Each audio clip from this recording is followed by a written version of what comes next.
welcome into another personalized podcast from Yards for Fantasy. Tonight we are covering the Lichty is the one true king. I probably didn't say that name correctly. We're off to a roaring start. Alex dropped a little bit, I think. I could sit here and do a song and dance. Are we good? We're good? Yeah. All right, we're good. All right. Should have practiced the league name before we went live. That's all right. So this is a 12-team redraft league. It's half PPR, done on ESPN, and it was a auction draft. So we're going to start right at the top. We're going to get right into it. We're going to start with the Hoffmeister. The Hoffmeister. He spent his big part of his salary cap on Bijan Robinson, $69. I mean, you can't go wrong with Bijan. I wish we were talking before the show. I wish we knew. I wish the league had told us like what their budget was. Right. I think we do a better job of kind of analyzing this. But otherwise, it looks like it was probably about, I don't know, maybe in the 150 range if I'm looking at it real fast. 80, 110, 50, 60, 70, 80. Either way. It might even be close to 200, actually, with all the nickel probably 200. Yeah, 200 seems to be pretty standard. Let's say that for the sake of argument, and if we're wrong, they can yell at us later. Okay. Well, it's their fault. They didn't tell us. All right. So Bijan Robinson, $69. That's about, about 35% of your salary cap at that point. I mean, he's a stud. He's a guy that if this was a regular snake draft, you're drafting, in the top 5, top 7 at worst, in a single quarterback league. And then he followed that up. His next highest paid player is Jalen Waddle at $25. Actually, that's wrong. It's actually Nico Collins and DK Metcalf each $33, and then it goes down to Jalen Waddle at $25. Tony Pollard $7, Raheem Mostert $6, Chase Brown for $3, Jacoby Myers for $2, and then we got Tyler Algier for $1. I kind of like Tyler Algier. I mean, he's just a nice bench stash just in case anything happens to Bijan Robinson. Yeah, and $2 on Jameson Williams. Yeah, and since he's got Bijan anyway, Right. Yeah. We got Jameson Williams for $2, Dallas Goedert for $3, Pat Fryermuth for $1, Trey Benson for $2, and $1 Seahawks defense. So what stands out to you about this team? It seems like he got really good value late. Fryermuth Buck bad. I mean, it's not like he's one of the top tight ends in the league, but he has the potential to be. The upside is there, provided one of the quarterbacks can hit him. But Benson for $2, love that, because even though he's not going to take over the role right away, he's going to have a share of that backfield. I think from the jump. Even if Arizona's running James Conner into the ground. But I do love the $25 on Waddle too. I'm real big on Waddle this year. But you're absolutely right with what you said about Bijan. It was an almost draft. It was just number one, you might get an ooh or an ah, but nobody could complain about that. So, a 30-year budget on this is not.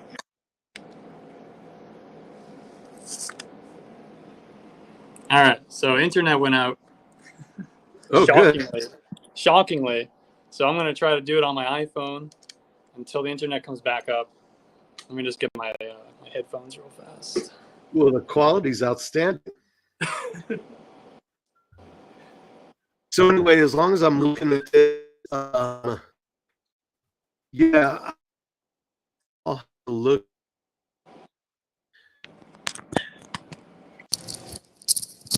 The All the underappreciated every year. Matter of fact, this year he might be more appreciated than he has been the last two. And right, I think Diggs is going to get the majority of the targets in Houston. I don't think he's going to really hurt Collins downfield very much. I think he's probably going to dig more into see what I did there? He's going to dig more into Tank Dell, I think. But yeah, I love the wideouts there, and the running backs. For all intents and purposes, this is kind of a zero RB like draft if they were doing a snake. Right. I do like the Kyler pick. Kyler Murray, I think he's going to have a great year. What'd he get him? Oh, let's see. Kyler was. I was just looking at him. Oh, Kyler, $12. So that's down there. Yeah, that's not bad. It's a good value Too. on a $200 budget. Yeah, and you got the rushing upside, so that's good too. I think this is a pretty solid team. Like a throwaway pick in here. Like I said, if it was a snake draft, you always have those couple guys on the bench that's just kind of like you're just crossing your fingers. You know what I mean? And most of these guys have, a lot of upside to them. So I even am a big Jacoby Myers fan if one of the Raiders quarterbacks can throw the ball that far. Yeah, I think we're going to get, we'll get a few weeks of Gardner Minshew. At some point, they're going to go to Aiden O'Connell.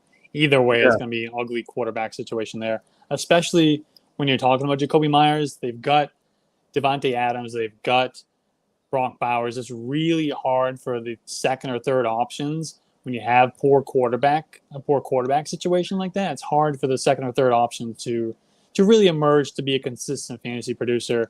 And that's what we're going to need from Jacoby Myers. And I just don't know if we're going to get it. Yeah. I mean, like I said, the upside is there. He had a lot of targets last year. But, yeah, it's what you said. It's the second and third options that are the ones that suffer in that situation. Right. So, I mean, if we're rostering Jacoby Myers, I guess we're kind of hoping that they end up trading Devontae Adams at the trade deadline or something, and then he can be the number one and number two there. Yeah, that's a good point. All right, what do you think overall of this one? Overall, I like this team. I mean, we got Kyler, we got Bijan.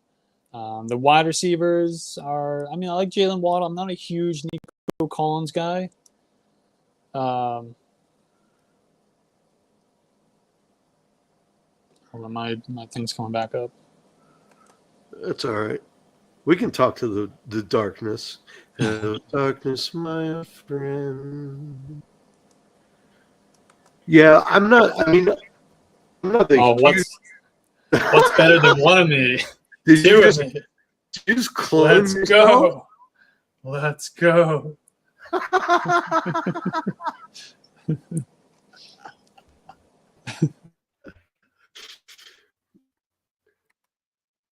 All right. Charge these guys extra for the entertainment value alone.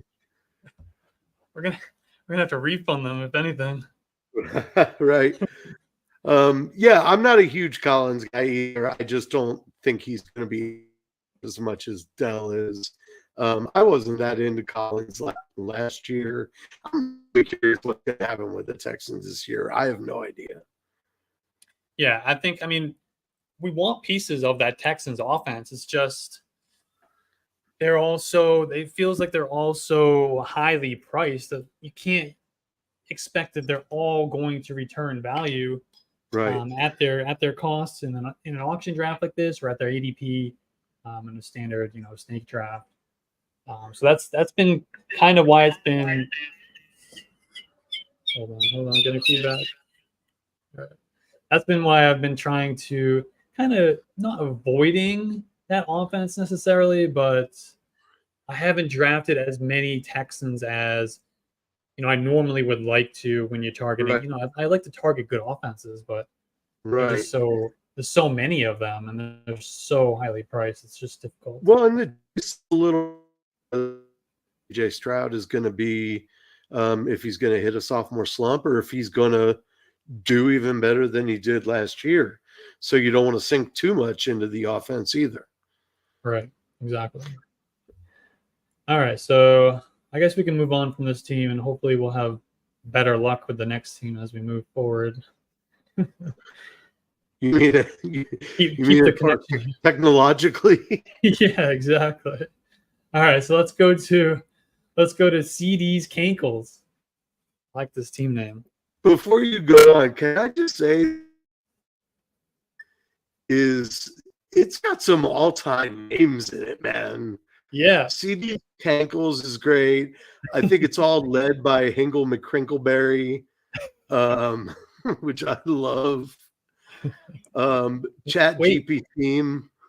Waxing that ass. Yeah, treason season. Come on. Alaskan assassin. These are some all-time names. You guys really put it together, man.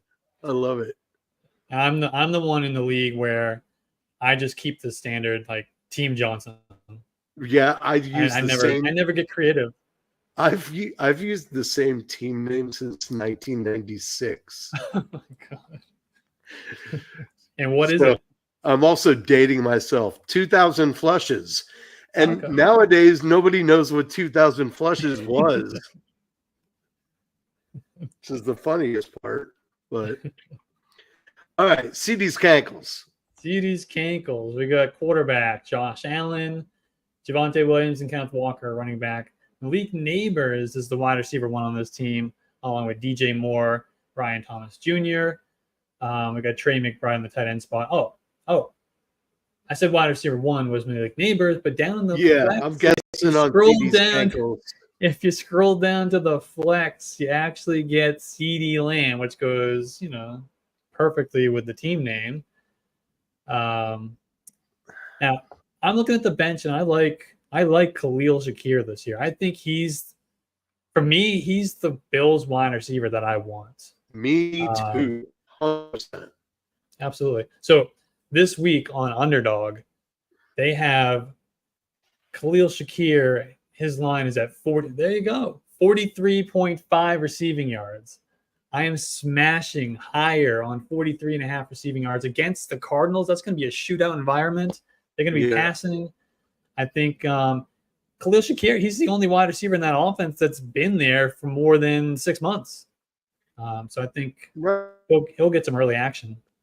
Well, and from the article I wrote on the site, that my argument was that Curtis Samuel at the end of the year might have the most targets if the turf toe doesn't keep him off the field. Right. But Shakir is the more dynamic wide receiver. You know what I mean? So and you got Samuel coming off that toe. I think it's gonna take him a little bit of time to be a full go. Yeah. I mean, sometimes those things will bug you for the whole season. Yeah, especially when you're a wide receiver like Curtis Samuel, who relies so much on those short routes and the cutting, and that toe can be a real pain. Yeah, Khalil Shakir, I love it, and I love for $1. Got him for $1.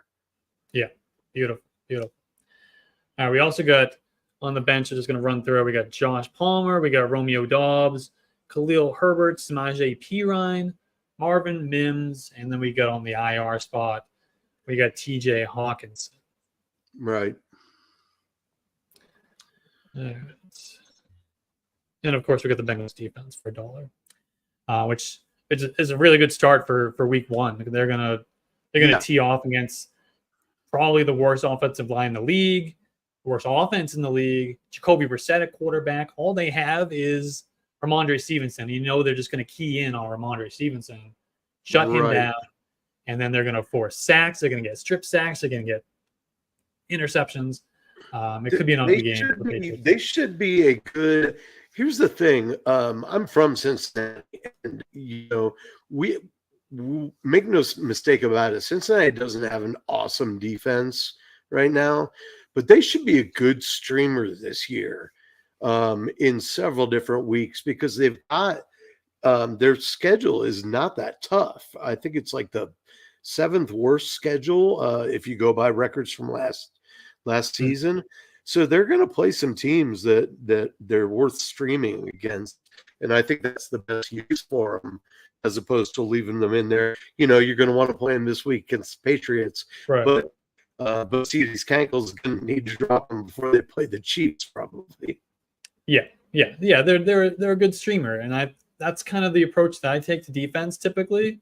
Me too. Unless I'm going to fall into one of these high-end defenses that either they emerge or they, you can get them at a steal in a draft. Otherwise, I'm drafting defense, with the second to last pick of the draft, and then I'm drafting for week 1 when I'm drafting a defense, and then from there I'm just going to play the waiver wire because you can find streamers without a problem. And like you said, I think the Bengals are going to be one of those favorites. They're going to be able to pick up several times during the year. All right, let's talk about this team. Like overall, we got some good foundational pieces here that you can build this team around with Allen, Trey McBride in the tight end spot, CeeDee Lamb, of course. I think Malik Neighbors is going to have a great year. He's going to be, the quarterback plays might not be great, but we're going to get a ton of targets. Right. And I think that's what we want from your second, third wide receiver on this team. And you also have DJ Moore, who just got a massive quarterback upgrade. I'm also, I got to say, I like the Javonte Williams pick. I don't think he's ever going to get the whole load because he hasn't ever since college. He was always in the back. In college, who was it? Mark Ingram? Or no, somebody else was a senior when he first broke out. North Carolina. Was it Ty Chandler? It was, yeah. Yeah, I think it was Ty Chandler. I don't know why I said Ingram. He could, or was it? Be, no, it wasn't Ty Chandler. He could probably be Javonte's dad. It was Michael Carter. Oh, was it Carter? Yeah, I believe it was Michael Carter, and then Ty Chandler took over after those guys left. I believe is what happened. Yeah, so and the thing is, I think he can carry the whole load. I think he can. It's just he always ends up on a team with other talented backs. Right. You know what I mean? Which anymore in the NFL is most teams. But, Jaleel McLaughlin is no joke. One. And, it was the same with Samaje Perine was, balls. Of course, he's in Kansas City now. But or is he undrafted? Ben Watson is one to watch too. He could be a real Kamara type guy for Sean McVay or Sean Payton, and Payton wants to put his stamp on that. So, but I do love Javonte this year. After all that off-season BS about how he might get cut and everything, and I'm just sitting here like, there's no way in the dynasty leagues. I'm like, go buy him. Yeah, and he only got him here for $7. Yeah, and he's gonna be, and it's gonna be a set-in for it. Mm-hmm. So, all right, let's move on from CD's cankles and go to I'm 187 feet tall. And this is led by Patrick Mahomes at quarterback. We've already seen play, as well as Derrick Henry. I think we're going to get a big Najee Harris workload this week. He's got Harris as RB2 on this roster. Then we got Garrett Wilson as the wide receiver 1. I think we're all banking on a breakout season from Garrett Wilson now that he actually has a quality quarterback who's hopefully going to play more than 4 snaps this year. Right. Chris Godwin, Terry McLaurin, Dalton Kincaid. We talk about the target share in Buffalo, Khalil Shakir. The real guy is going to be Dalton Kincaid. He's the one who's going to get the consistent peppered with targets. Yeah. David Montgomery, solid guy in the flex. Cowboys defense can definitely make some plays. They are a sacking machine, turnover machine. So that's a fun defense to have on your roster. Oh, I'm 187 feet tall is the defending champ.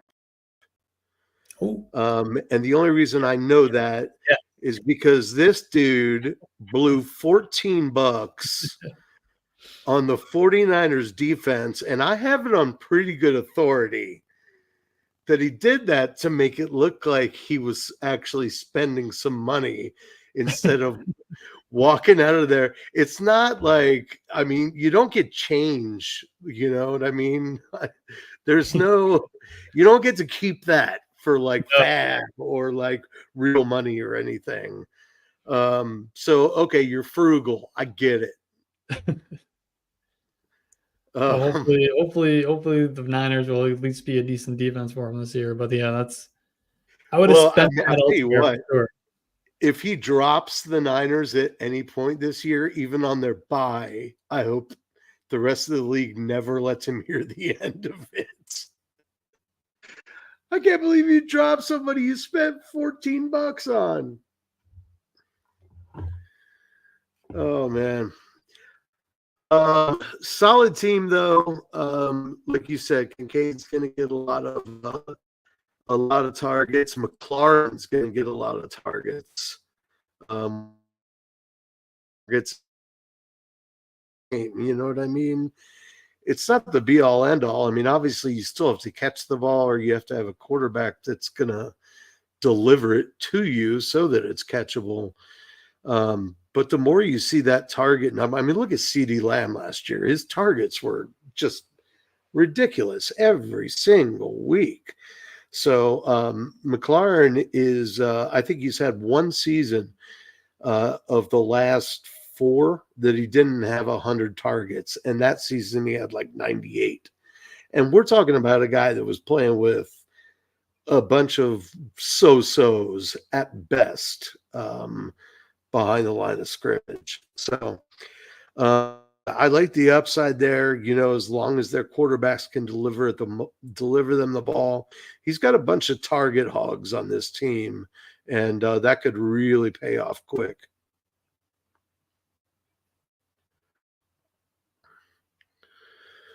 So let's move on to, so we got Derrick Henry and Najee. By the way, I'm not looking at the way the star line is arranged. I'm just looking at the roster and the amounts. $46 for Henry. He was a little bit strong, but I was a big fan of him too. I'm just remembering, I think maybe in the first 5 or 6 games of last season when he finally started to look a little more human. And but I'm not buying the narrative that Justice Hill is really going to cut into that much of the stuff. The fact of the matter is the Ravens aren't going to be trailing every game like they were on Thursday. So I don't think anybody has to worry about that. Yeah, we're gonna get better game scripts for Derrick Henry for sure. Yeah, for sure. I mean, as long as they're ahead, he's going to get the ball plenty of times. Exactly. I like sneaking in J.K. Dobbins there too. Some serious upside this offseason that he looks great. And Jonathan Brooks will probably only I don't think he'll ever have that backfield to himself this season. Yeah. Because they're not going to have anything to play for. And you might as well ease him into it. And Chuba Hubbard, even though he's extremely inefficient, is going to be part of that backfield unless he gets hurt. So, but definitely a lot of strong running back potential on that team. I like it again. Could be a repeat. Could be. All right. I don't know if you can see me or hear me when I'm not on the StreamYard page here on my phone. Right now it's black. Okay, but you can hear me. Yep. Okay, cool. All right, so let's move on to Hingle McCringleberry. Yeah. One of the elite team names here. We got Jordan Love at quarterback. We got kind of a relief news today because when I first saw that injury, I thought it was over. I thought it was done. That guy was in so much pain on the ground there. It looked really, really, really bad. Yeah. But it's an MCL sprain. He's gonna miss probably about a month, but that's best case scenario based on how things looked. We got Isaiah Pacheco. I love Pacheco. I've always loved Pacheco. And then we get a big drop off at running back down to Austin Eckler as the RB2. I don't expect a lot from Austin Eckler this year. I think he's dust. Eckler's situation just depends on whether Brian Robinson plays him out of the gig. Yeah. Or plays himself out of the gig. You know what I mean? Like if he's got fumbling problems again or anything like that, maybe Eckler sees more touches. But I tend to agree with you. I think Eckler's more of the change of pace guy, even though they're both change of pace backs in one offense. But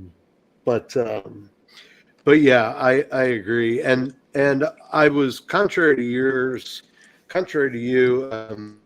I thought Love was going to be okay. The way that it popped out and back in didn't look like a tear to me, especially because it was on his front leg and not.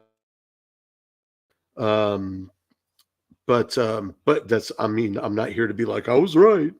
But yeah, I'd say a month. I originally thought it'd be 2 or 3 weeks. Sounds like more like it's going to be 4 or 5, which I don't see them going out for somebody, but I guess maybe a Tannehill comes in. But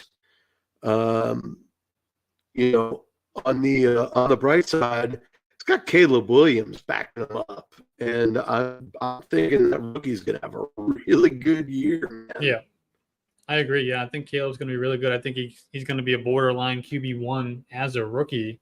Yeah. Because we talk about Jaden Daniels as his rushing upside. I mean, Caleb's no Jaden Daniels as far as a runner, but he can run. He's going to run. Oh yeah. So he's going to give you some of that Konami code value as well. And then I think he could be an elite level passer. I think we saw, Patrick Mahomes. I know he didn't start as a rookie until that last game, but that second season, he just burst on the scene just from week one, just like that. He was an elite quarterback. Right. I think we might get, maybe not quite to that level, but we might get something similar to that from Caleb Williams. I think he's that good. The scene will be just fine. Yeah, I mean, it certainly helps when you're surrounded by talented weapons. Right. I am not of the opinion that Keenan Allen is dust. The guy had 108 catches, a career high last year. Mm-hmm. I don't care that he's 240 pounds, still the best route runner in the business. DJ Moore is DJ Moore. He's probably going to be the de facto one. And Roma Dunze, who is also on Hingle McCringleberry, is going to have some serious games. And, if you got to check down, Komet's no slouch and neither. So, I mean, he's set up for success. He's set up for success as long as he's getting the ball out quickly. I mean, this might be a case where when Jordan Love comes back for this team, he might be like, you know what? I'll keep him just in case something happens to Caleb, or trade him off for a running back. Yeah. Yep. Yeah. So you're in really good shape here at quarterback. And wide receiver, I think it's going to be a slow start for your wide receiver. Jamar Chase, we don't know. We still don't know if he's playing tomorrow. And he's already told us that if he got a cold. does, oh, that's right. He popped up as an illness. Yeah. So he's probably not playing. He's probably not playing. I'm sure he'll feel a lot better if he gets a contract first thing in the morning, though. Yeah, he's got a bad case of contractitis. Yeah, exactly. Hopefully they get that straightened out pretty soon because we need him on the field. And then Brandon Ayuk had a similar situation up until about a week, 10 days ago. So that's a guy who missed all of training camp, all of preseason.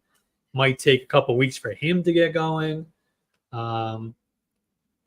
got Diggs as the wide receiver 3. I think I'm really comfortable with Diggs as my wide receiver 3.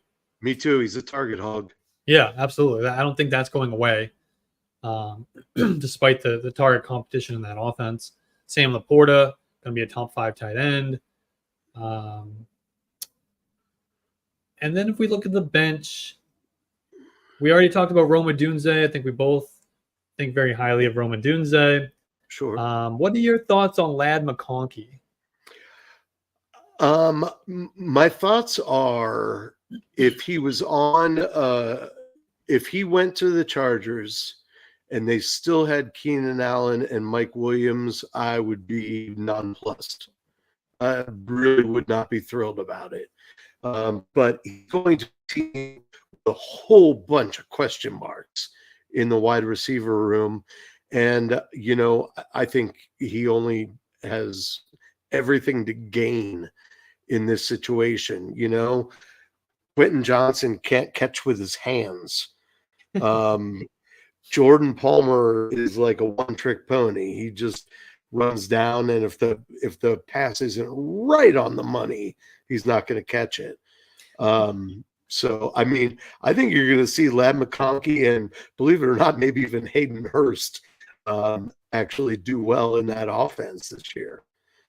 So I like Ladd, though. I want him to succeed. So I think he will. This is only a half-point PPR league. I wish it was a full for Ladd McConkey because I feel like he's going to get a lot of crossing targets and a lot that are, between the 8 to 10 yard range and string a bunch of them together. But we'll see, I guess. Yeah. What are your feelings on him? Yeah, I've never been a huge Ladd McConkey guy, but he's certainly in the perfect situation to succeed. Like you said, Josh Palmer is basically like the dictionary definition of your average wide receiver. Right. So I don't think he's going to command a high volume. And maybe Ladd does, but Ladd really didn't do that at Georgia. So we'll see what happens with him. He certainly has the skill set to do it. He's a really solid route runner.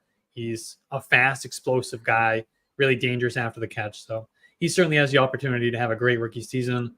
But I kind of like his situation here. If you're going to draft Ladd McConkey, draft him as your 4 or 5, and just let's see what happens. Right. Instead of putting all the weight on him, to carry your team. This is a good situation here. And I'll say one more thing about what you referred to as far as maybe having a little slow start with Chase, even if he does play on Sunday, which I personally feel like he will. Maybe that's just the Cincinnati in me talking. He's still, hasn't been at practice for a couple of weeks. Ayuk missed most of the practice. And then you're going to wait around and find out what happens with Blake Corum, what happens, if anything, with Rico Dowdle. But I could see this being a team that starts off with a really crummy record, like 1-4, or something like that. Yeah. And then going on a really good run as the season progresses. Yeah, that's exactly what I envisioned for this team. Because, like you said, you're going to have slow starts from Chase, probably from Ayuk as well. We got the Jordan Love injury. we really don't have an answer at RB2 right now. I think we're kind of waiting to see what happens, like you said, with Rico Dowdle, with Blake Corum. Could one of those guys break out? You're going to find somebody on the waiver wire, maybe like a handcuff type whose starter goes down and now he has an opportunity to play. I don't think Austin Eckler is going to be the answer in that spot. So you're kind of just waiting to see what happens there. Same thing with Gus Edwards. I really think Gus Edwards is not going to be the answer in your flex spot either. Yeah, I agree. And like I said, hopefully Caleb Williams is everything he's supposed to be. And all of a sudden now you've got a huge bargaining chip with Jordan Love when he comes back, where you can make a move. I would just caution the manager of this team to not get too frustrated if they stumble out of the gate a little bit. Because even Caleb might take a couple games to really get the speed of playing against first team offense. He's a rookie quarterback. Absolutely. Yeah. So just, I wouldn't get discouraged coming out of the gate and all of a sudden dropping guys that you thought were going to be just because they did get 20 carries their first game. I'd say you're going to start slow, and then hopefully you'll be picking it up. I think you will, and then of what you got to go out and get. All right. So let's go on from what I think was your favorite team name in this league to my favorite team name in this league, and that is Waxing Dat Ass. We are waxing that ass. We got Lamar Jackson, a quarterback. We know where we're getting there. We're getting the MVP of the NFL from last year. Christian McCaffrey, probably the MVP of fantasy football last year.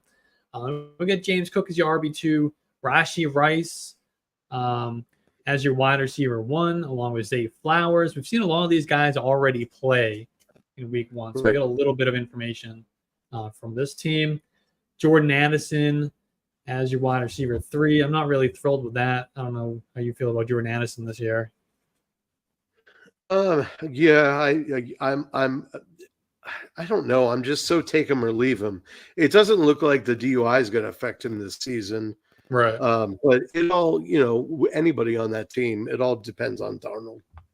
Right, exactly. So now we got the quarterback downgrade from Kirk Cousins to Sam Darnold.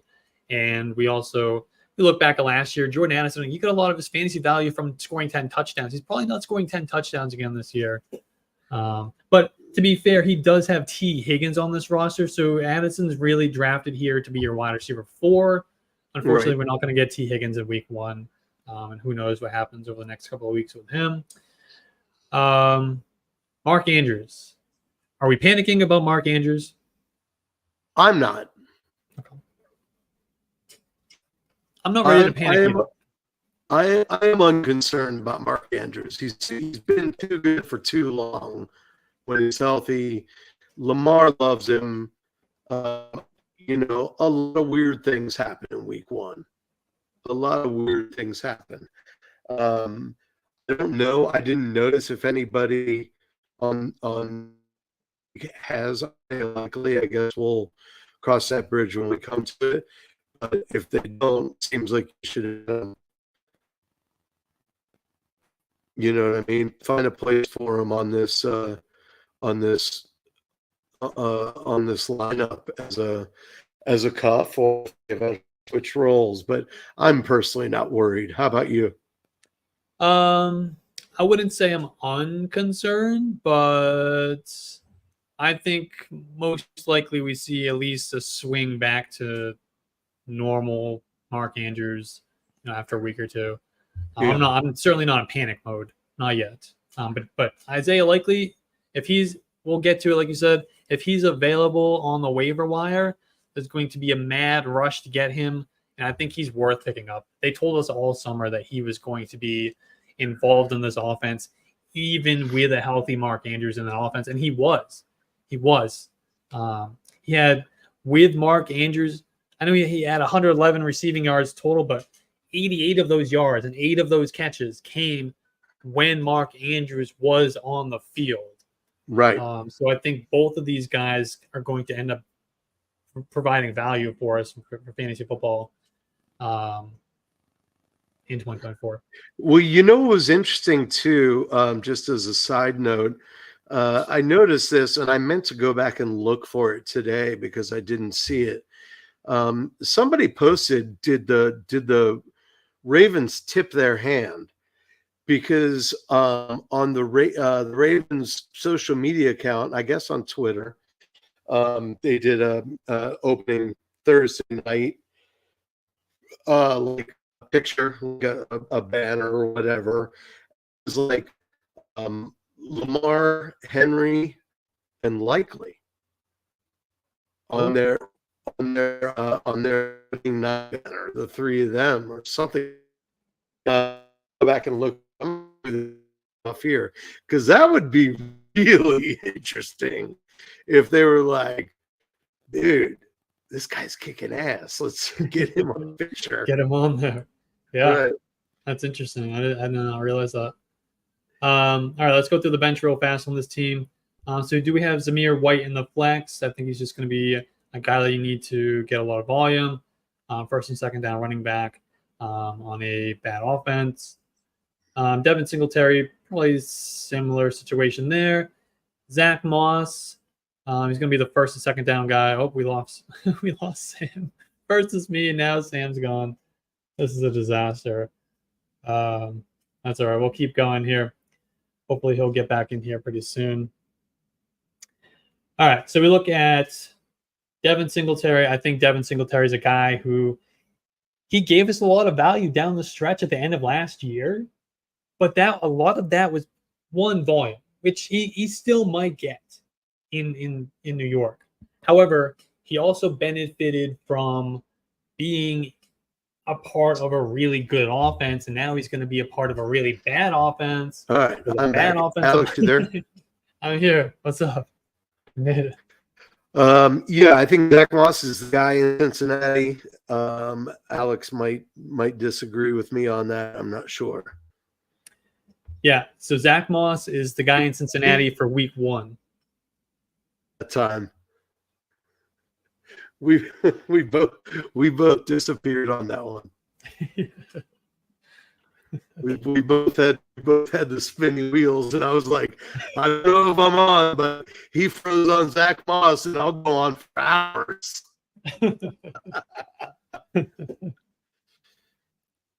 Yeah. So go ahead. I do think Zach Moss is going to be a good player this year. Once again, as I wrote about in that article. I think trying to put Chase Brown back there too much is going to nullify some of the electricity he brings to the lineup. And frankly, he just can't block. Or at least he's not very good at it yet. I'm sorry. I don't mean to throw him under the bus like that. But, Zach, I think last year was the first time he had like 200 carries. And, he didn't only have 200 because he got worn out. He only had 200 because Taylor came back and then he was splitting time. So the jury's out on whether or not, Zach Moss has never carried the ball that many times. Jury's out on whether or not he could tote the rock 300 times in a season. I don't know. Yeah, I definitely think Chase Brown's going to be too involved for him to get that amount of workload. But if we're looking at week 1, I'm starting Zach Moss ahead of Chase Brown in week 1 for sure. We're going to have the perfect Zach Moss game script. We got issues at wide receiver. We got a terrible team on the other side that's going to ground and pound Zach Moss. And I think he's going to be the guy for at least this week. They're going to be leading. They're not going to be playing from behind. They're not going to need to deploy Chase Brown in the passing game. Hopefully. Well, as a Patriots fan, before the game even starts. As a Patriots fan, I'm very confident that the Bengals are going to kick their ass tomorrow. I forgot you were a Patriots fan. Very confident. Yeah, it's going to be Zach Moss and Andre Yosivach show. Yeah. As far as the offense goes, I do think Jamar's going to play, but he's still going to be on a limited snap count. So, I mean, I think as soon as, if Jamar Chase plays and we go up by 2 touchdowns, he'll probably be gone for the rest of the game. Yeah. Yeah. I mean, they could be up by 2 touchdowns by the middle of the first quarter. So, right. But even Jamar Chase, he told us, I believe he said this week when he was asked, even if I do play, I'm probably going to be limited. Right. All right. Any last thoughts on this team? Highest paid guys as far as the auction went was Christian McCaffrey, $71, and then it was James Cook at $35. And a lot of bargain budget guys here after that. Yeah. I saw of these. I don't know if every team has 2 quarterbacks. I suppose it's worth having Rodgers on this roster, but he's probably the first one I would look at if I needed to move somebody in order to add somebody else. Because the chances are he's just going to sit on the waivers until you're ready for him anyway. Yeah, you never starting Aaron Rodgers unless he really blows up. But Breece Hall is going to be way too involved for him to blow up like he used to. Yeah, and Lamar is just going to be too good for to ever start Aaron Rodgers over him. Yeah. Unless Jackson gets hurt or his bye week. Right. Yeah. So I would definitely entertain the idea of dropping Aaron Rodgers and seeing if we can get maybe like a running back type. On this roster. Definitely a strong core though. Yeah. And I like the volume at running backs. They're not as talented running backs, but you're going to get a lot of volume, and sometimes that's the name of the game. Well, they don't have the most talented running back except for the most talented running back, Christian McCaffrey. Except for the most talented, yeah, correct. All right, let's move on to the Alaskan Assassin. My favorite quarterbacks to draft this year, Jaden Daniels. We got Jaden Daniels for $15. $15 is not too bad. No. Although Kyler Murray went for 12, so I think that was a better value. All right. Running back, we got Rashad White, who I expect a lot of people like Bucky Irving. I still expect Rashad White's going to be the full-blown bell cow in that backfield. He's going to be a volume guy. He's going to catch a ton of passes. That's what we want. Right. We got Jerome Ford, who is going to be the RB1 in Cleveland for quite a while. I don't expect Nick Chubb to come back until probably week 8, week 10. Even when he does, he's not going to be the same old Nick Chubb. No, he's going to be a shell of himself. Right. He's too old. That was 2 surgeries. The second one was in November. You know what I mean? Like, right. I don't even.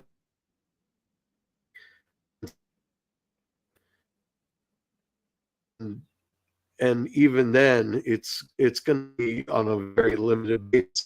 He'll have had no training camp on the field. You know what I mean? You can lift weights all day. It doesn't mean you can just all of a sudden run the ball. Exactly.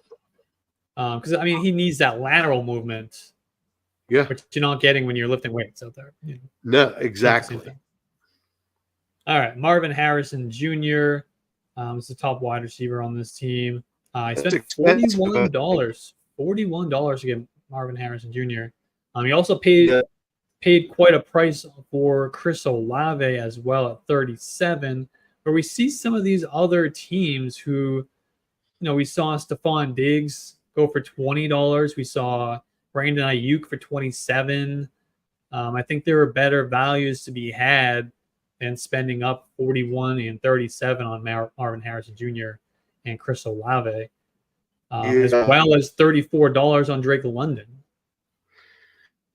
Yeah, I agree. I mean, at the same time, it looked like he's he spent more money than everybody else. So maybe he just knew where to spend his money and made sure he got the guys that he wanted. You know what I mean? Yeah. Because a lot of these teams have a whole ton of $1, $3 guys, and he's only got a couple ones and a 3 and a 4, and then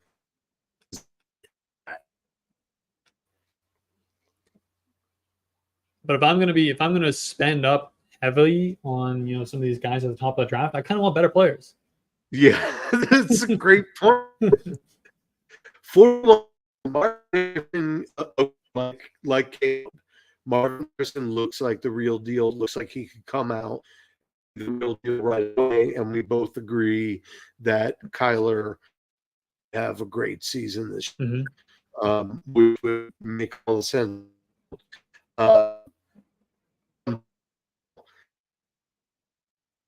That's a pretty heavy price. It must be the case here. Then you got to do what you got to do. I'm trying to see what CD Lamb was 68. I was like, what was the difference there between Harrison and like the top receiver? Yeah, it's yeah, you'd think for those prices you probably could have done a little bit. I'm not a big Olave fan at all. I don't know how you feel about him. It's not him. It's Carr. Right. Mike. Yeah, I don't think I've drafted much Chris Olave at all this year, and I'm a big Chris Olave. You put Chris Olave in a vacuum, I'm a big Chris Olave fan. I think he's a good wide receiver. But the situation, the offense, the quarterback, the offensive line, I don't have the confidence that he's going to give us $37 value. Yeah, I agree. I agree with that completely. Is there a backup quarterback here? There's not. Oh, Tua. Okay, he's got Tua for $1. I know you like Jaden Daniels a lot. I do too. My only fear is this. The offensive line in Washington has not gotten much better. So you are going to get his rushing upside. Unfortunately, a lot of it's going to come because he's running for his life. Trying to get out of there as quickly as possible. And in college, Jaden showed time and time again an inability not to just take the big hit. You know what I mean? Just run right at a guy instead of either stepping out of bounds or sliding like that. I'm assuming that in training camp they worked on sliding a lot with him. Well, we even saw that play in one of the preseason games, and the coaches were yelling at him because he didn't slide. Yeah. So yeah, that's definitely a legitimate concern for Jaden Daniels. But you said he's going to be running for his life. I don't care as long as he's running. That's what I want. Right. Run for your life. Run for whatever. Just run. That's what we want. Right. Otherwise, enough for him to actually complete some passes too. But at least on this roster here, we got the upside of Jaden Daniels. Yeah, we got the risk that you mentioned, but we got a great backup plan with Tua Tagovailoa for $1. Yeah, I think that's a really good value. Any other thoughts on this team? No. I overall, once again, it's a lot of upside. These guys put together some really good upside teams along with some solid competitors and veterans. Mm-hmm. All right, let's move down to balling on a budget. All right. Let's see how they manage their budget. They got Dak Prescott at quarterback, and they spent up $7. $7. Not bad. Not bad at all. That's when you're paying $15 for Jaden Daniels, you get Dak Prescott for almost half the price. I'll take that for sure. It's going to be a good offense. They're going to throw the ball a lot. They got no running backs. They're going to throw the ball. Right. Tyreek Hill, $67. That's a hefty price, but probably worth it. Probably worth it. What did you say CeeDee Lamb went for? It was 68. So he's right up there with, I think. yeah, so they're right up there, similar price. I think that's worth it. 68, excuse me. Yeah. Okay. So I do like Michael Pittman. 34 seems a little heavy when you're spending on some of these other guys that we saw, the Ayuk for 27, Stephon Diggs for 20. I keep going back to those guys, but those were really good values. I would have taken those guys at their price over Michael Pittman at 34, but I do like Pittman.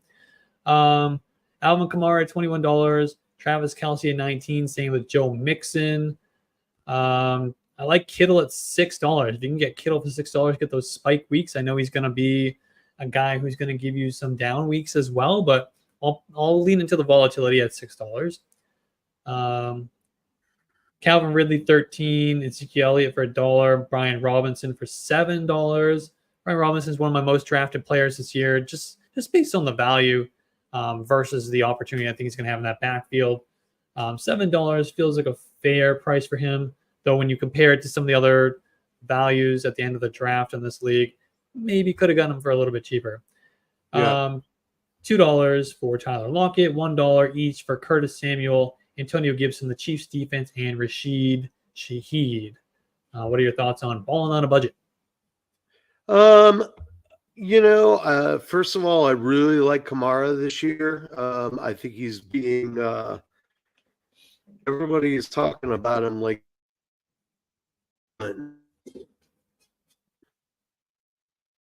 he's pretty healthy, although he did miss some time during the preseason. I'm thinking Kamara's in for a good season. But I lost the team again. Well, I mean, we just talked about the Saints offense. We talked about, the bad quarterback, the bad offensive line. Well, what is that going to incentivize? It's going to incentivize Derek Carr to just check the ball down a ton to Alvin Kamara. We saw that a bit last year.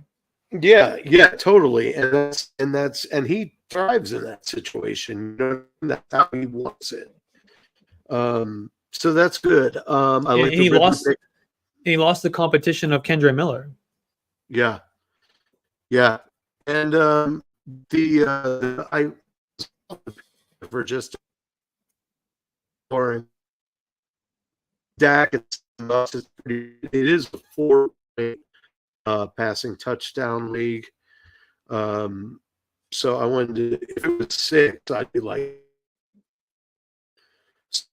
passing touchdown, that's great. But I mean, it's still good. Don't get me wrong. I've drafted a lot of Dak Prescott this year across my leagues, of which there are way too many. But overall, even the dollars aren't throwaways. Right. I've never maybe Antonio Gibson. I've never liked Antonio Gibson ever.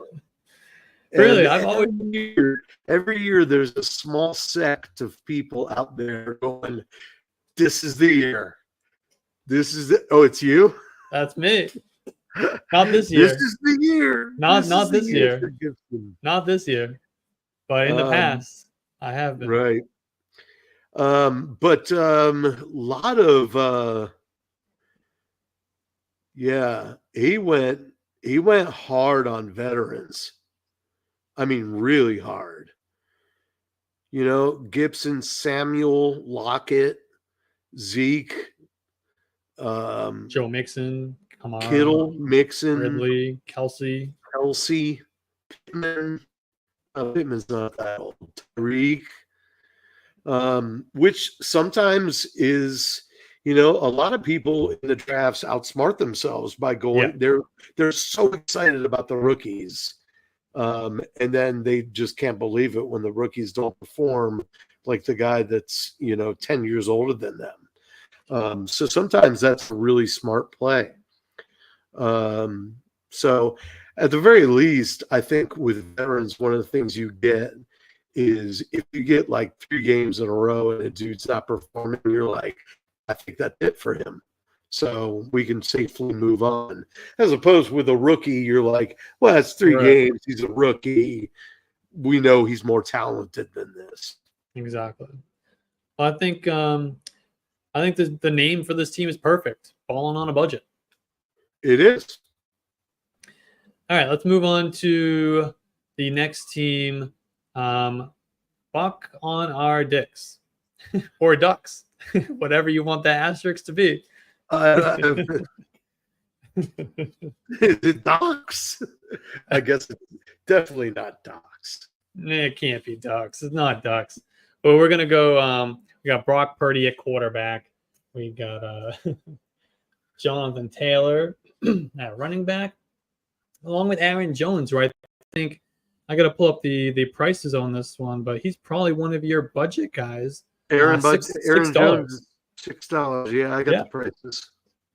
Yeah, that's perfect. He's I think he's still explosive. I mean, the injuries are an issue, but he showed us down the stretch last year. He's still a good running back. You know, he's one of those guys where every time I watch him, I'm like, how is this dude still this fast? Like, I feel like he's like 80-year-old dragging an oxygen tank around. But every year, like when I catch a game, I'm like, God, he looks really good. He's still one of the more like underrated receiving running backs. This guy is an exceptional receiver out of the backfield. This guy can catch passes down the field. Yeah. So I definitely like Aaron Jones at $6. Now, what do we think of Puka Nacua at 54? That's much. This yeah, I think that's on the high side for me. I mean, I get, the hype from last year and everything, but we saw when Cooper was on the field and he wasn't even completely healed. He was just healed enough to be out there. Puka's numbers went down. And not drastically. It's not like he wasn't playable or anything like that. And he still had some serious boom games too. But I don't think he's, even if you call him 1 and 1A, I don't think 1A is worth $54. I think that money probably could have been better spent somewhere else. Or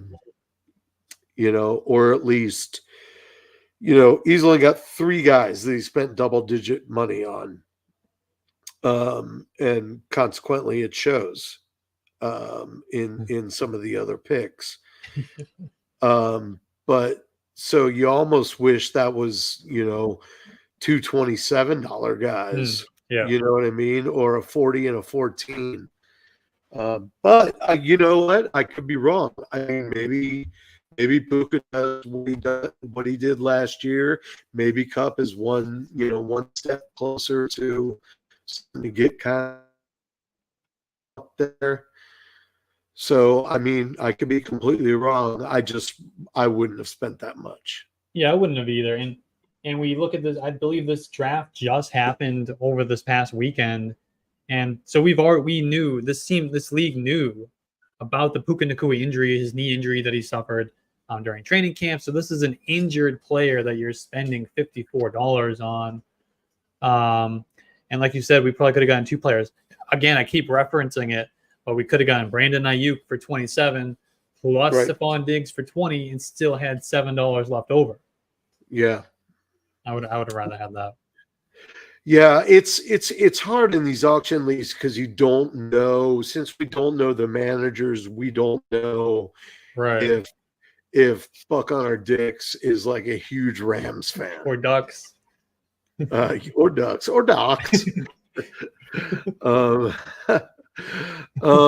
But you know what I mean? We don't know. For all we know, they're the Marvin Harrison guy is a huge Cardinals dude, and who knows? Look on our, whatever you want to call it, dicks. is maybe he's just a huge Puka Nakua fan and believes that he'll do it again. And Yeah. that's part of that's part of the fun in the game anyway. You know what I mean? Right. If you know you want a guy, just go get the guy. Yeah. I agree with that. The bench worries me. Judy, Hollywood Brown, Keon Coleman, none of those Jalen guys. Hyatt. Huh? Jalen Hyatt. No. He wasn't drafted. He picked him up. Oh, He's currently on the roster. did he drop somebody? He must. Oh no. He had he put Nick Chubb in the IR spot. Oh, okay. Yeah, Jalen Hyatt. Why? I have no idea. I don't think I like Malik Neighbors and Singletary might be the only people on that team that I would roster. Yeah, and exactly. I don't even really want to roster Singletary, but I will No. because I don't trust the Giants not to screw up Tyrone Tracy anyway. Right, but exactly. Keith Coleman, I mean, I draft and see if he comes around. But I just don't want a guy that runs like Phoebe Buffet and Friends on my squad. And Hollywood Brown, man, I know this collarbone injury is not what's usually bothering him. But he's always hurt. You know what I mean? And his feet just are no good. They're no good. And that's a problem as a wide receiver. Yeah. I mean, it's always been the feet, and now we've got the upper body we got to worry about as well. Right. Yeah. Yeah. And we already saw Xavier Worthy flashed in week one. So yeah, it could be he could just take over what was going to be the Hollywood Brown role without even Hollywood Brown even stepping on the field. Yeah. And I do like Charbonnet there because KW3 gets, or KW9, whatever you want to call him. He tends to get banged up. So Charbonnet will probably get a couple starts this year. He'll be a great filler depending on who they're playing against. And even if not, if he's forced into service, he's going to catch some balls. And probably put up between 8 and 12 points for you. So not too bad. I think this team's going to have to they're going to have to beat a lot of people to the waiver wire this season, or, I don't know if, since it's an auction draft, if you get through a fab or what, but you're going to have to really watch those free agents and wait for a couple, not even huge breakout players, but just somebody that you can honestly weigh against who you drafted and say, this guy's better. This guy's better on my team. You don't have to be married. I would do it tonight. I would drop Jerry Jeudy and Jalen Hyatt and see if I can find somebody else. Yeah. All right. I don't love this team. Let's move on to Chat GP team. Andre Yosivas. Go get him. Yeah, there you go. All right. Chat GP team. We got Jalen Hurts at quarterback, Breece Hall, a running back, Chuba Hubbard as well. We got Justin Jefferson, Deebo Samuel, Christian Watson, Taysom Hill in the tight end spot. That's exciting. Jackson Smith and Jigba. Is it? Yeah, I think it is. He's going to have we just talked about how we want to draft guys for the fun of it. I think Taysom Hill, you're drafting him for the fun of it. And let's just see what happens. He might give you some fantasy points along the way as well. Jackson Smith and Jigba. Bears defense, I think, is a really strong streamer for week one. They might be more than just a streamer. They're going to be a really good defense, and they're going to beat up on Will Levis and company in week one. Bucky Irving on the bench along with Jalen Wright, Braylon Allen, Justice Hill, Andre Yoshivas is rostered, Demarcus Robinson, and then Josh Downs on IR. What do you think about this team? I think he's already made some moves that. Yeah, he has. He's picked up 4 players off of free agency already. He moved Josh Downs to the IR. I'm not sure who he dropped, but we got the additions of the Bears defense. We added Justice Hill, Andre Yoshivas, and Demarcus Robinson. Well, good work. I kind of wish one of those was another tight end just for shits and giggles, or whatever. Are we a PG rated show? Is that what we're doing here? Absolutely not. Okay, good. Fuck. It's such a bad. I've got such a horrible mouth. Yeah, I mean, I agree with your take on Taysom Hill, but I also would like to see you see this manager get somebody. Well, not even that. Just at least get another, long shot tight end, because there's a couple every year that surprise everybody. Get a long shot tight end just to ride the pine. Plan on playing Taysom Hill every week, but just see if you strike gold. You know what I mean? Just for the heck of it. A good one is, and once again, I'll say this, and next thing I know, that'll be the next team we're talking about. I like Colby Parkinson for the Rams. I like him a lot. He's very Dallas Goedert-esque, so he's not thrilling. But if anything happens to either Kupp or Nakua, he's all of a sudden going to be unbelievably valuable in what should be a fairly high-powered offense. So somebody like Colby, you'd stash on the bench and just give it a couple weeks and see. I mean, they didn't give him $21 million over 3 years for nothing. And McVay's offensive coordinator is in Seattle now. So they had to talk about it before McVay signed him. So, I mean, there's something to that. Obviously, I like Colby Parkinson. Sorry, guys. So Colby Parkinson is available in this league. Let me throw a few other tight end names out for you to see who you like. So we got Colby Parkinson is available. We also have Cole Kmet, Chigakonkwo, Juwan Johnson, Hunter Henry, Isaiah Likely is available. Luke Musgrave, Noah Fant, Cade Otton, Tucker Kraft, Hayden Hurst, Jonnu Smith, Zach Ertz, Greg Dulcich. So there's definitely some guys to choose from on this waiver wire here. Yeah, well, in that case, maybe you can just stream tight ends, because I do like I like Hunter Henry too, just because there's not a whole lot of places for the Patriots to go.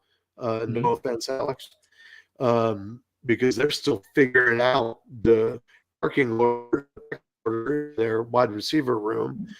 And he's going to be the safety blanket. Yeah. Hunter Henry's been he's been productive his whole career. So I like Hunter. Obviously I like Likely. Now watch that Thursday night game, and like the next best game he'll have this year is like 3 catches for 30 yards. I don't really think that, but that's sometimes that's how it goes. But I do think that this realistically is very likely that this is probably his best performance of the season. Oh yeah, I'd say probably so. I mean, he put up like 30 points in PPR leagues, which is absurd.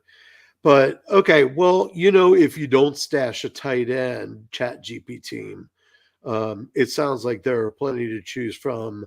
I would encourage you to check the streaming options and see if you think Taysom Hill's going to be outperformed by some of those guys over there. Okonkwo doesn't thrill me. No, who was the very first one you mentioned? Cole Kmet. Was it Kmet? Kmet doesn't throw me either. Not me either. I think he might get outplayed by Gerald Everett. Huh? He might get outplayed by Gerald Everett. Yeah, I don't know. It depends on how many if they slowly work Everett in, or if he just takes the job. But but props for GPT already hitting that waiver wire hard, and the core is certainly solid. I mean, you've got arguably besides CMC and possibly including CMC, the best running back out there. Justin Jefferson has proved that he's quarterback proof, I think. Hurts is he's gonna get you those rushing yards. You just hope he and AJ Brown don't collapse like they did at the end of last season. JSN is due for a breakout. Everybody keeps saying it. I don't know why they're saying it, because I've watched a lot of tape, but they're saying it. So I'll defer to the masses on that one. And again, what we were saying about Chuba Hubbard, he's inefficient, but he's going to get the volume. So $2. Huh? $2. Only it costs him to get Chuba Hubbard. $2. Yeah.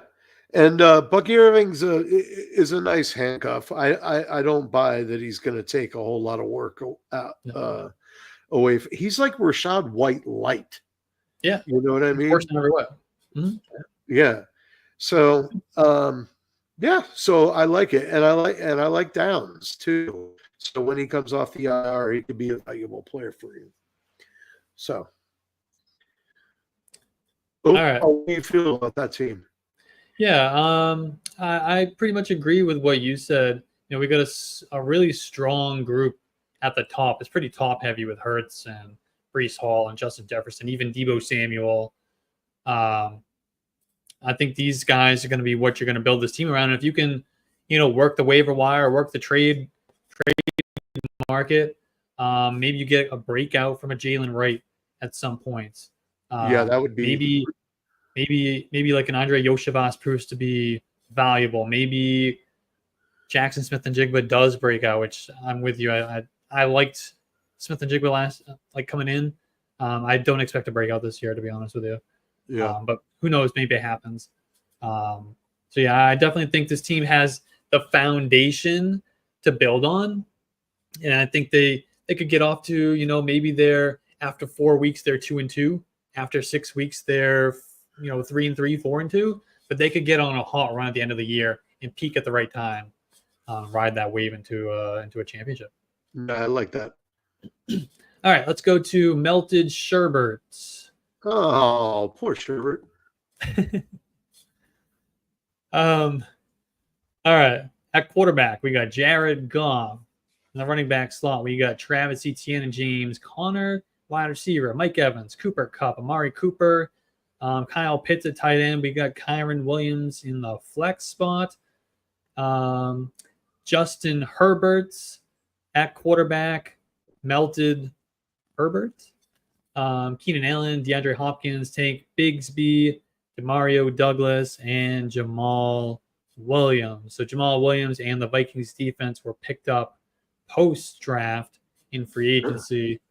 There's nobody in the IR spot, so there must have been a couple of drops. I'm seeing, did you say Demario Douglas? Yep, he's still on the roster. So it looks like they dropped the Cowboys defense. Yes. And I'm struggling to find another. Tank Bigsby? Deshaun Watson? Did I say Deshaun Watson? Did he drop Deshaun Watson? I've got Deshaun Watson. I don't see Deshaun Watson on the roster, though. He dropped Deshaun. Not, so they dropped him. Okay. They dropped Deshaun Watson, yeah. Well, that makes sense because otherwise they're carrying 3 quarterbacks in a 1 QB league. Right. And you can't drop Herbert because I'm pretty sure Melted Sherbert might be. Yeah, you'd have to change the name. Yeah. I don't know how I feel about this team. Saying it in a nice way. Yeah, it's can you clarify for me so that I don't have to switch pages here? Is it the starting lineup? Is it 1, 2, 3, 1 and a defense? So we got 1 quarterback, 2 running backs, 3 wide receivers, a tight end, a flex, and a defense. Okay. So must start 3 wide receivers plus Gotcha. the flex. Right. Okay. So, oof. I'm not going to lie to you, Melted Sherbet. I don't like this. Yeah, me either. I don't like what I'm seeing here. And I'm not saying you did a poor job. I'm just saying it just doesn't look cohesive because I don't really know how you were aiming to build this team or if you Who's were your just star? going. What's that? Like, who's your star on this team? You don't have like that stud necessarily. Okay, the most Williams followed by Travis Etienne. And Kyron, it depends on who you listen to, who you believe. I am of the belief that he's going to lose that job sooner rather than later, to be frank. Like Corum, baby. Yeah, I mean, you don't just draft a dude with 2 rounds earlier draft capital to have him back up a 5th round back. I mean, I know Kyron had a great season last year. But that's and if that's the case, I would have liked to see Melted Sherbert go harder after Corum because I don't think Corum went for very expensive. So that he could have them both on his team. But yeah, Keenan Allen, I was talking about earlier. I like him a lot. Amari Cooper, I like because Deshaun Watson likes him. Which is contrary to David Njoku, who Deshaun Watson hates. Joe Although, Flacco loves. What's that? But Joe Flacco loves. Right. Joe Flacco loves him big time. They should trade him to the Colts for Anthony Richardson. No. Kyle Pitts, huge fan. This is the year for Kyle Pitts. Let me clarify. This is the 2nd year for Kyle Pitts, but it will be even better than his rookie year. It's reasonably strong at running back. The wide receivers just kind of any of them could go 0 one week. I don't know. It's just hard. This is difficult for me, Melted Sherbert. I feel like we have a bunch of just like we're solid across the board. I don't think there's a glaring hole on this roster other than maybe right.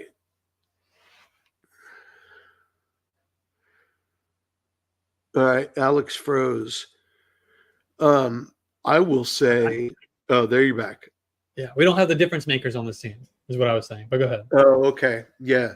I was also going to say, this is one of those teams that just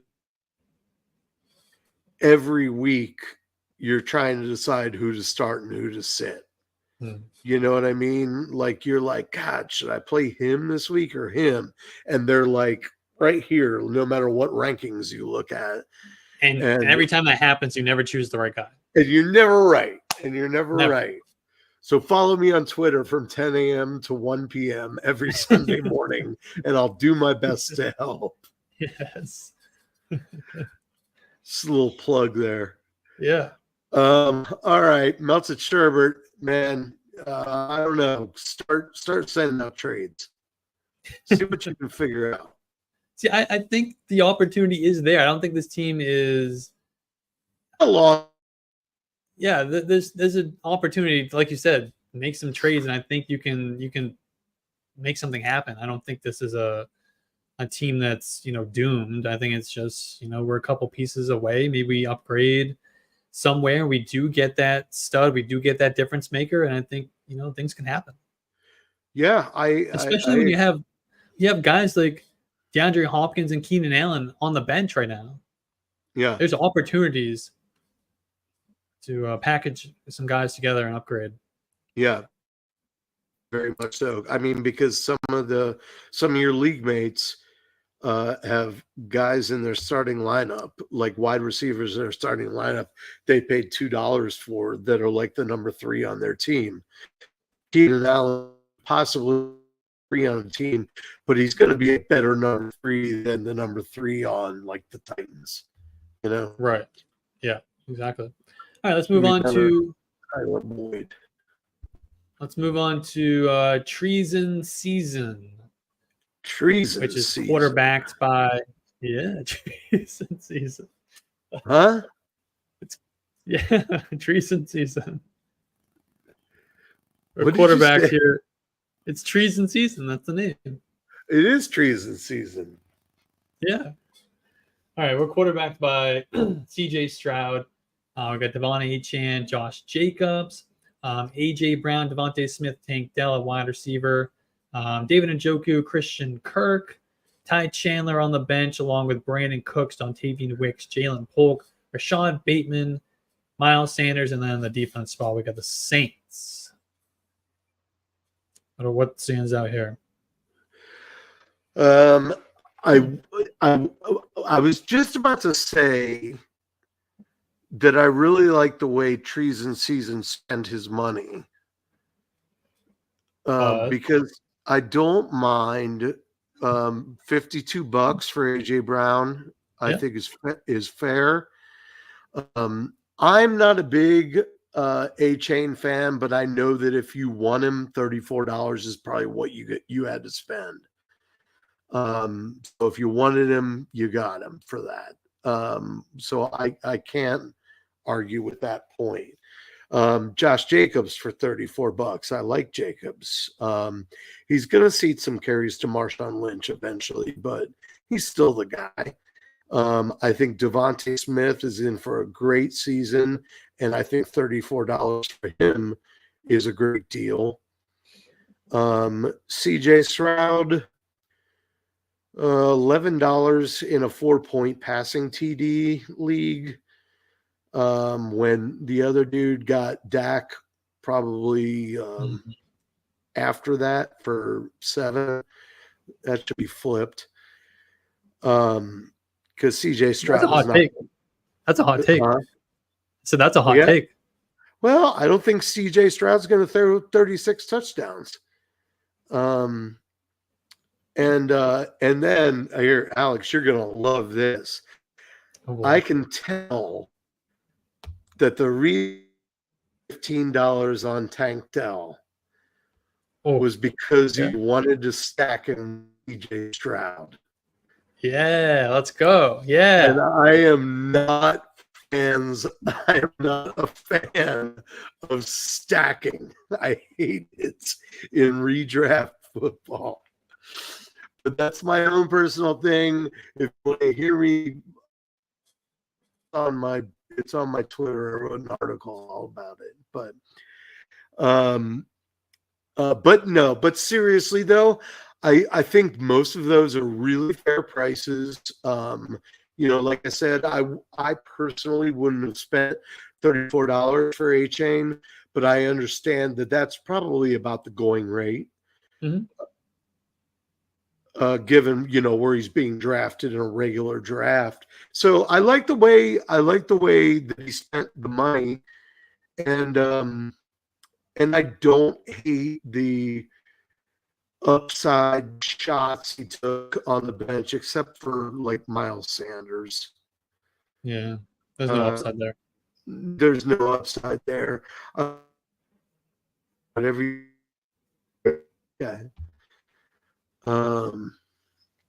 But yeah, how about you? What do you think?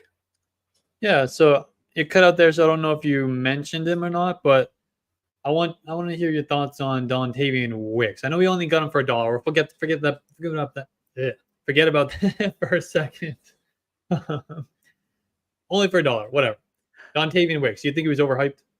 Yes, 180,000%. I think Wicks is a nice. I didn't mention him, by the way. Sorry, I cut off. I think he's a nice gadget player, as long as they only try to use him as that. But even just last night, man, he had a couple passes that he should have caught, and he just whiffed. Like he had never been thrown a football before. So I'm not a huge fan. If he can pull off the gadget thing with enough volume, like if they try to run to him and throw to him, like collectively try to get him 10 touches in a game, he could have value. Other than that, I find it better on the waiver. Yeah, that was kind of where I was going to go with. Like, I do like Dontavian Wick. I think he's a fine player, and it's a good offense. We want pieces in that good offense, but it was. Well, that's where I was going. I mean, you can drop him now. He had a 0 in week 1, and now he's going to be without a quarterback for a month. Right. I think you're safe to drop Dontavian Wicks. If you're a big Dontavian Wicks fan, pick him up in a month when Jordan Love comes back. But I think you can safely drop him for now. He's a better and best ball player anyway. He's going to give you some spike weeks. You're just never, ever going to be able to predict when those are going to come. And he's going to give you plenty of zeros as well. So you're never going to be able to start him in a managed league like this. So I would drop him. Yeah, and not only that, but when you are going to start him in a managed league like this, it's going to be because you've got like 4 guys on high. And I guarantee you that's going to be the week he comes up with a donut. Yeah, exactly. You know what I mean? Exactly, like you cannot trust him to be even a bye week fill-in. Right. And honestly, I would probably say the same thing about Jalen Polk and Rashad Bateman. Yeah. Polk, I would give a little bit of time to. Bateman looked better last night than I thought, or on Thursday than I thought he usually does. But I'm not a Bateman fan at all. Polk, I would give a couple weeks and see, because I think right now he's listed as second on the depth chart on that side. I'd see if they try to get him in there more often, because I feel like you guys are going to do more of a rotation, don't you think? Yeah, especially early in the season. I don't think neither Jalen Polk nor Javon Baker or anybody else in that wide receiver core really took a lead in training camp. They both had their moments. Right. Javon Baker started strong, kind of faded off. Jalen Polk was just steady throughout, but he never, separated himself from the pack, which is what you would expect from an early second-round wide receiver, especially in a wide receiver core that is as weak as that team is. We just didn't get that emergence. Maybe it happens later down the line, but right now, I do think he has that upside though, where you just he's a rookie. Who knows? Maybe things click a month in, a couple weeks into the season. He does become that guy.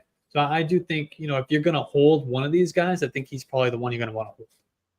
Yeah, I agree with that too. And I also would be really interested to see how much more he gets on the field if they let Drake take over under center. Right. Because they're going to want him to grow with a receiver, because, they're already not going to the playoffs. They're like, we're trying to build a nucleus here. Let's get some guys out there that you can grow and establish a rapport with. So I'm hoping that happens sooner than later, because I think I speak for everybody when we say we want to see Drake May play, not Jacoby Brissett. Yeah. All right. Let's move on to the final team, AZ to the Heezy. AZ to the Heezy. This team went full-blown studs and duds with their auction strategy here. We went $50 on Gibbs, $56 on Saquon Barkley, $63 on Amon-Ra St. Brown. After that, the next highest bid was on Anthony Richardson, $11. And then it's just single digits. It's $8 for Burrow, $2 for Mike Williams, $2 for Cortland Sutton, $1 each for Darnell Mooney, Dalton Schultz, Gabe Davis, Dolphins defense, Tyler Conklin, Marshawn Lloyd, Michael Wilson, and Alexander Madison. What stands out to you about this team? Do you like the strategy going heavy at the top like that, and then just taking a bunch of bargain basement guys? First of all, based on the list you read me earlier, you straight to and get better tight ends. Because I mean, if you want to keep Conklin because you think there's some weird upside he all of a sudden has with Rodgers, I know everybody keeps talking about that. I'm not buying it. He's still Tyler Conklin.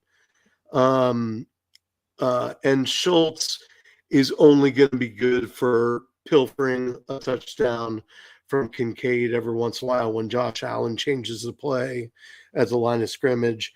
If you really want two tight ends on your roster, two of those guys on that list are better than who you have.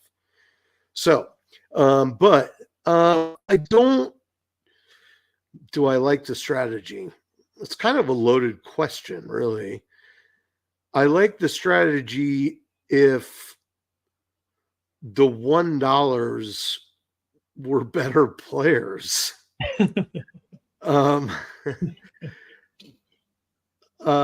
Because they're not. I mean, that's the problem. I don't mind going heavy, but I'm looking at some of these other teams, and there's some other teams that got $1 players that are much better than this. I mean, even, and I'm not easy to the easy. I'm not coming down on you. I'm just, it's just my natural pick. Yeah, I mean, look, Rashid Shaheed went for $1. Anthony Gibson went for $1. But like Madison, he ain't it. Conklin and Schultz, they ain't it. Gabby Davis, I don't know what you think he's going to do. Because he's still Gabby Davis. Mooney, I don't mind. Just at least trying to see what he's going to do. And Sutton, maybe Sutton catches lightning in a bottle again or some touchdowns, but it's unlikely, but I guess he's the de facto number one there, so that's a good thing. Now, the money you did spend, some damn good players, Richardson, and I'll even say Burrow at $8. Richardson and Burrow is a great 1-2 at quarterback. Gibbs and Barkley are set it and forget it. On St. Brown, set it, forget it. But the problem is, man, if any of those guys that you spent double digits on has an injury, you're in deep trouble. Yes, absolutely. Yeah, you're done. Now, I do want to ask you about quarterback. Currently, it looks like in his lineup, he's got Joe Burrow for week 1 starting ahead of Anthony Richardson. I know you're a Bengals fan, but would you be starting Joe Burrow over Anthony Richardson in week 1?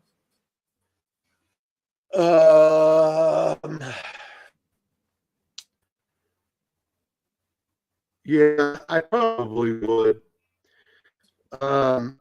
Because I need to see, I don't know. But, all right, first of all, this comes from a place of I don't really like Anthony Richardson. I'm not quite buying the hype yet, and I'm certainly not buying it after 16 games at quarterback. You know what I mean? 4 last year, 12 in college.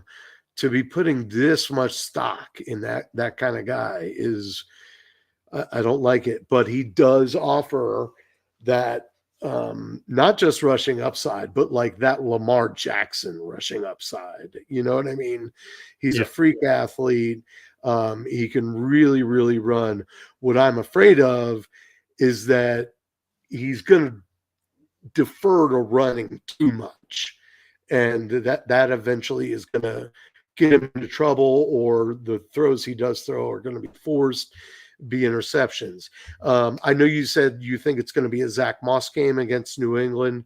I do think that, but Burrow still will not be happy if he does not get to throw the ball 25 times. So I personally, not even a Bengal fan, 2024, I would start Joe Burrow over Anthony Richardson until I see for sure. Okay, I'm going to disagree. I would definitely go Anthony Richardson. I think we're going to have, they play the Texans. We're going to have two. I'm definitely higher on Richardson than you are. I think that's pretty clear by what you just said. I think just about everybody is. Yeah. So I love Anthony Richardson. I think he could be the QB1 this year. But that aside, we're going to get two high scoring offenses. I do believe in the Colts offense. I think this is going to be a shootout game between the Colts and the Texans. And we're going to just have an ugly, gross game between the Patriots and the Bengals. We already talked about the game script being heavily positive for the Bengals, leaning towards the run game because they're going to be out in a lead. They're not going to have to throw the ball a ton against the Patriots, who are terrible. And you're not going to have T. Higgins. You might not have Jamar Chase. Even if you do, you're going to get a limited Jamar Chase. I just don't think this is going to be a Burrow game at all. I've moved him significantly down in my rankings for week 1. I've got him below several guys. I think I have him in the low teens for week 1.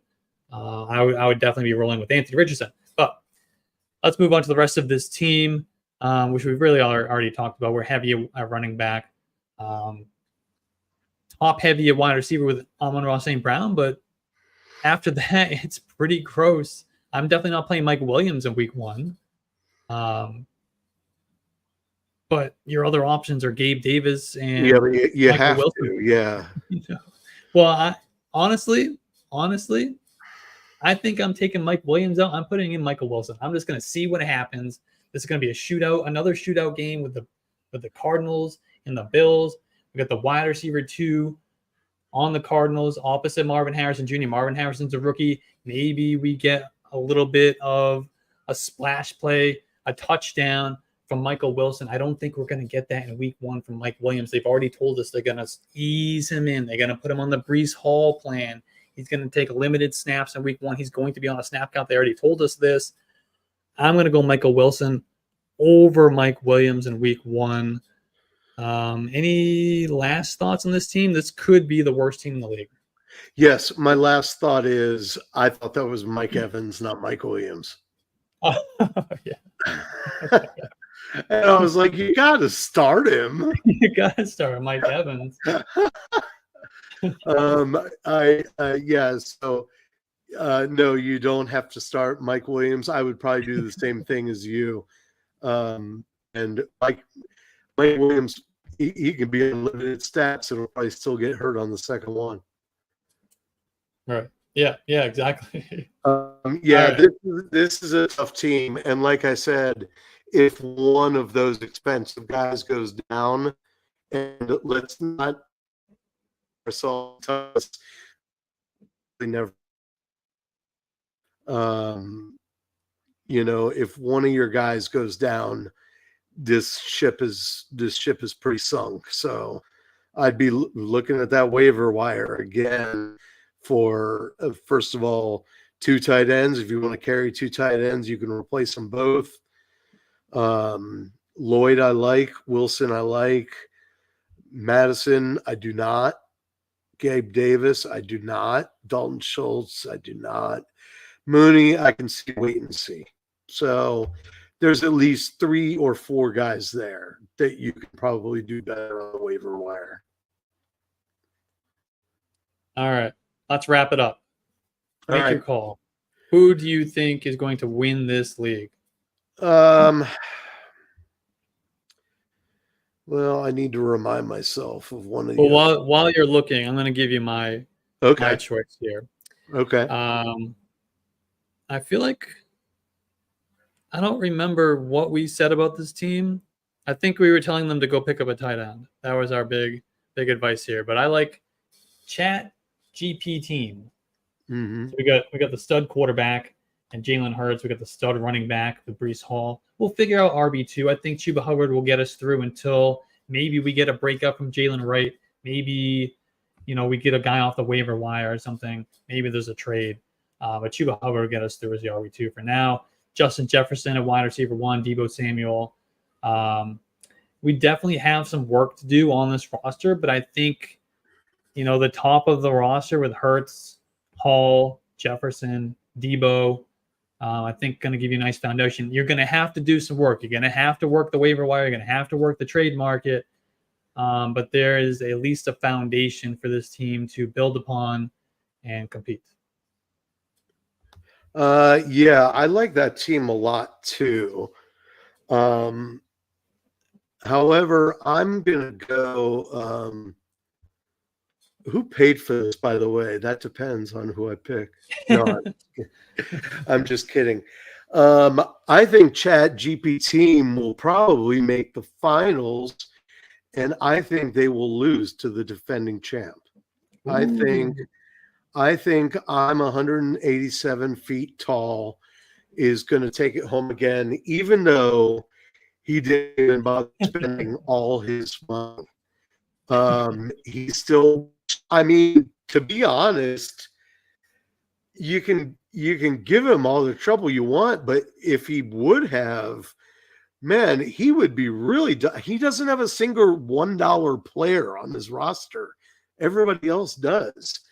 And yet he's still got Henry, Garrett Wilson, Mahomes at quarterback, Godwin, who I think is back in the slot. He's in for a great year. Kincaid's going to get peppered.